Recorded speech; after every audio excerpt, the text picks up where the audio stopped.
A stunningly beautiful woman is lying on the bed with irresistible charm, but the man across from her seems not to notice. He's fully focused on cooking. He starts by tossing a handful of sliced garlic into the hot oil, then sprinkles in some pepper salt for flavor. Once the garlic releases its aroma in the pan, he adds freshly boiled pasta to the mix. The fragrance of garlic and the noodles blend perfectly under high heat. He finishes it off with a handful of scallions for extra aroma. Under the woman's eager gaze, a plate of authentic pasta is freshly plated. The man casually sets the dinner in front of her and walks away without looking back, because his reason for cooking was never to spend the night with her, but to pursue culinary perfection, to conquer her taste buds. As a 5-star chef with culinary OCD, Kyle pushes himself to perfection with every dish. Pork belly must be crispy on the outside and juicy inside. Bacon must be baked to a crisp but never burned. Even for his son's quick breakfast, he never cuts corners. He uses the back of a knife to butter the bread, then grills it evenly on a hot plate. After 2 minutes, he lays down a slice of prepped cheese. He carefully monitors the crispness of the bread's backside,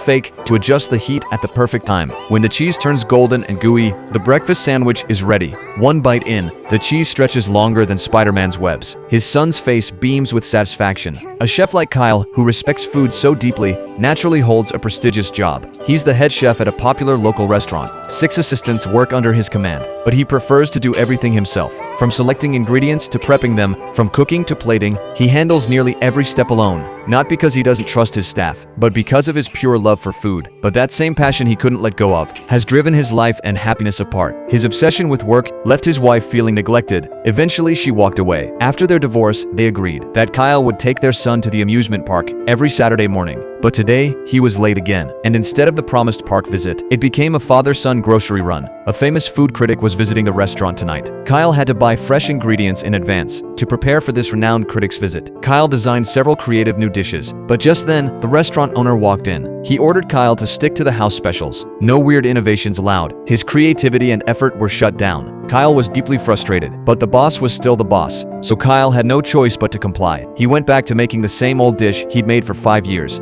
This wasn't the first time either. Whenever Kyle tried to create something new, his usually absent boss would magically appear and demand the same tired signature dish, because it sold better. Kyle felt like his relationship with the boss was like that of a street performer, and his dancing skeleton, though it looked flashy and animated, it was still just a puppet on strings, unable to act from the heart. That night, Kyle and his colleagues gathered at a bar, waiting for the critic's review. Kyle thought his signature dish would do just fine, but to his shock, the critic gave it a poor review, said Kyle lacked imagination and had no sense of bold creativity. Kyle found that hard to swallow, because he could have made those imaginative, better tasting dishes. Instead of that tired dish even he couldn't stand anymore.